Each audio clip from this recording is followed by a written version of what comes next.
Graça e a paz. Em nosso curso básico de vida cristã, estamos no livro 11, Epístolas Paulinas 3, capítulo 9, 2 Timóteo.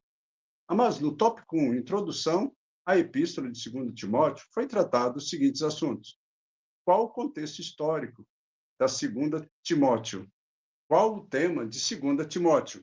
E hoje, amados, no tópico 2, guarda e ensina a palavra. No capítulo 1, Paulo lembra Timóteo a observar e guardar o evangelho com a ajuda do Espírito Santo.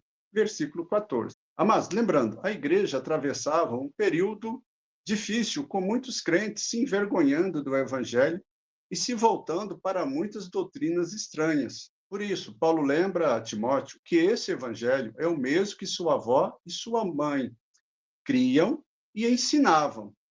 Então, ali no capítulo 1, do versículo 1 ao 7, Paulo envia saudações ternas para Timóteo, e Paulo lembra 3 razões para ser corajoso na fé.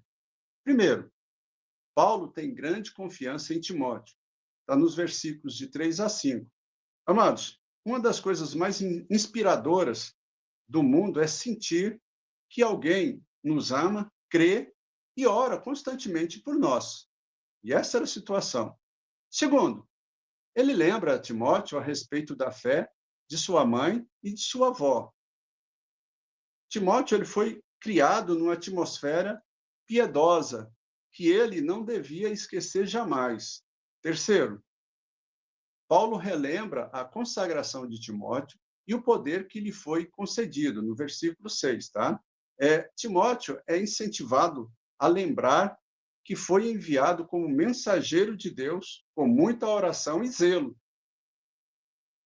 E Paulo acrescenta 4 qualidades de um bom mestre das Escrituras: coragem, poder, amor e autodisciplina. Está no versículo 7.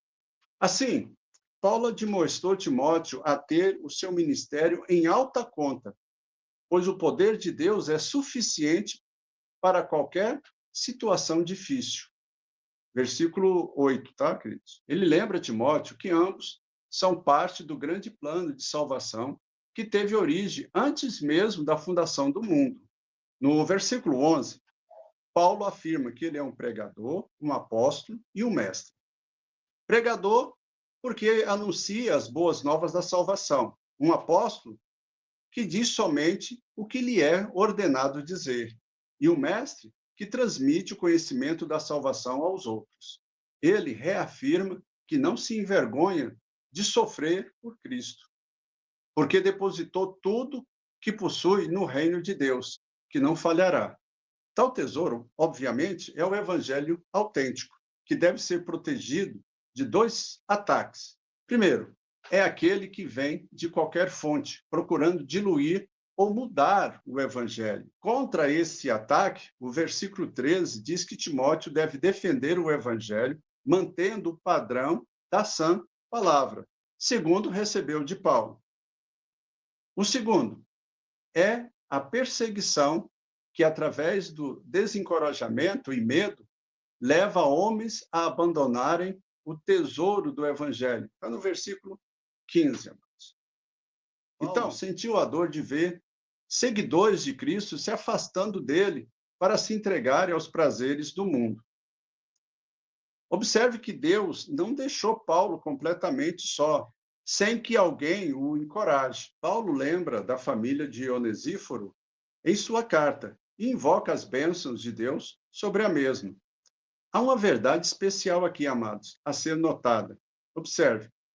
A família de um ministro compartilha de seu trabalho e sofrimento por causa do evangelho, mas também compartilhará das bênçãos que este receber de Deus. No capítulo 2, muitos dos nossos ensinadores limitam-se a ensinar coisas superficiais à igreja. E Paulo exorta Timóteo a ir além desse tipo de ensino, escolhendo homens fiéis para ser treinados na palavra de Deus, e estes treinarem outros, criando assim um discipulado. Os versículos 1 e 2. Então, esse tipo de discipulado requer muito tempo, bem como preparação cuidadosa nas Escrituras. Versículo 15. Tendo em mente essa ordem para ensinar, Paulo descreve um bom mestre da palavra de Deus, usando 5 metáforas: um soldado, um atleta, um lavrador, um obreiro e um vaso, que é um utensílio. O soldado. O soldado, numa campanha militar, deve estar totalmente dedicado à causa que abraçou. Deve estar disposto a sofrer para ganhar a vitória. E o mestre da palavra de Deus deve dedicar-se totalmente à causa do ensino da palavra e estar disposto a sacrificar seu conforto e vantagens seculares para estar completamente à disposição do evangelho. Paulo faz um paralelo entre a disciplina e a obediência necessárias ao bom atleta, como requisitos necessários a um ministro da palavra de Deus. Versículo 5. O ponto central é que um atleta luta observando regras para não ser desqualificado. Já o pregador deve obedecer à palavra de Deus, pois sem isso será desqualificado e não poderá ensiná-la. O lavrador trabalha muito para obter a colheita, sendo recompensado pelos primeiros frutos colhidos, antes de vendê-los aos outros. Assim, o pregador deve trabalhar diligentemente no estudo e preparação de suas mensagens, mas é recompensado porque recebe bênçãos espirituais. Ao refletir sobre o sacrifício e dedicação necessária para ser um bom ensinador, Paulo reflete sobre sua própria vida, dos versículos 8 a 13. Observe, amados. No primeiro versículo, na primeira linha, ensina que, se morrermos crendo no Senhor, viveremos eternamente com Ele. No versículo seguinte, promete que, se perseverarmos como bons soldados, um dia reinaremos com Cristo. O versículo final conclui com uma promessa de que, embora os homens se tornem infiéis, Deus não pode deixar de ser fiel a nós. Amém? A metáfora do obreiro é uma das passagens chaves do capítulo 2. No capítulo 2, versículo 15, diz: procura apresentar-te a Deus aprovado, como obreiro que não tem do que se envergonhar, que maneja bem a palavra da verdade. Este versículo serve para instruir aos que ensinam o evangelho nos dias de hoje, para não se descuidar do seu estudo das Escrituras.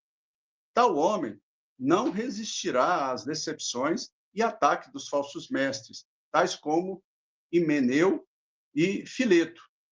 Capítulo 2, versículo 17. Os versículos 20 e 21 explicam que enquanto a igreja estiver neste mundo, existirão no seu meio vasos para honra e vasos para desonra. Os vasos para honra são os crentes cujo propósito é servir a Deus de todo o coração, enquanto que os para desonra voltarão para seguir o inimigo. Então, para ser um vaso puro, Timóteo é ordenado a fugir das paixões da mocidade, no versículo 22, que podem ser classificadas da seguinte maneira. Primeiro, prazer, o apetite desordenado nos prazeres carnais. Segundo, poder, paixão por posição, por ser popular e dominante. Gálatas capítulo 5, versículo 16. Terceiro, possessões, apetite descontrolado por bens materiais. 1 Timóteo capítulo 6, verso 9. E para nós encerrarmos nossa aula de hoje, Timóteo é aconselhado a buscar a justiça, a fé, o amor, a paz e a evitar questões insensatas e absurdas. Versículo 22 e 23. Amados, observe, ele deve evitar discussões e contendas e permanecer brando, paciente para com todos os homens. E assim, ele encontrará almas que aceitarão a verdade e começarão a servir ao Senhor. E um dia, assim como todos nós, iremos receber os elogios do Senhor por ter sido um bom servo, um bom obreiro. Muito bem, servo bom e fiel. Fosses fiel no pouco, sobre o muito te colocarei. Amém? Então, na próxima aula, tópico 3, permanece e prega a palavra. Vamos responder as seguintes questões. Como os últimos dias podem conter tempos de reavivamento e de apostasia. Como se encontrava Paulo quando escreveu 2 Timóteo? Amém, amados? Observe. Paulo ele estava preocupado em deixar o seu discípulo bem orientado para continuar a obra dele, porque ele sabia que estava próximo da sua execução. E nós também devemos estar preocupados com a pregação do Evangelho, falar do amor de Deus a todas as pessoas, porque nós cremos que está próximo o reino de Deus. E nós temos uma responsabilidade que foi dada por Jesus para cada um de nós. Se você gostou, deixe o seu like. Se você não gostou, deixe o seu dislike. Se tiver alguma dúvida, vai nos comentários. Deixa ali a sua pergunta, nós estaremos te respondendo. E não esquece de divulgar o canal. Vamos alcançar um número maior de pessoas para que esse exército de evangelistas cresça. Amém? Que Deus abençoe a todos e até a próxima aula.